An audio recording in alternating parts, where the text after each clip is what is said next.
Pour les pêcheurs de Fastboy, l'océan a toujours été une mer nourricière. Mais en cet été 2023, la mer était devenue un désert. Les immenses chalutiers industriels venus d'ailleurs avaient tout pris, ne laissant que le désespoir. Pour des jeunes comme Papadié, 19 ans, ou Ngoudaboy, 30 ans, il ne restait qu'une seule issue, une promesse aussi dangereuse qu'enivrante, l'Espagne. Le 10 juillet, après la prière du soir, une grande pirogue colorée a été mise à l'eau. À son bord, non pas du poisson, mais 101 hommes et garçons. Chacun avait mis toutes ses économies, tout l'espoir de sa famille, pour acheter sa place vers un avenir meilleur. Le voyage commençait, leur destin, disait-il, entre les mains de Dieu. Les premiers jours furent une accalmie trompeuse, mais au 5e jour, l'Atlantique a montré son vrai visage. Une tempête terrible, puis la panne de carburant, la dérive. L'Espagne s'est effacée, remplacée par un vide infini.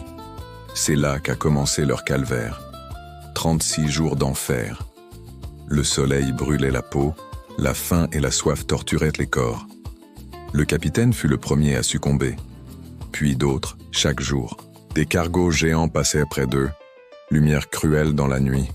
Ils criaient, agitaient des vêtements, en vain.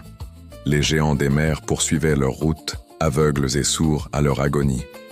Le désespoir a rendu les hommes fous. Certains, dans leurs hallucinations, croyaient voir la terre et se sont jetés à l'eau. Un bidon vide pour seul espoir. On ne les a jamais revus. Les survivants, trop faibles pour bouger, regardèrent leurs frères disparaître dans les vagues. Le 14 août, un point est apparu à l'horizon, un bateau de pêche espagnol. Un miracle. Sur les 101 partis, seuls 38 respiraient encore, squelettes aux yeux vides, dérivant au milieu des corps de leurs compagnons. 63 vies englouties par l'océan. Ces hommes n'étaient pas des criminels. C'étaient des pères, des fils, des pêcheurs à qui on avait volé leur gagne-pain. Leur histoire est celle d'un martyr, le témoignage de leur incroyable endurance face à la mort et le rappel du prix terrible de l'injustice.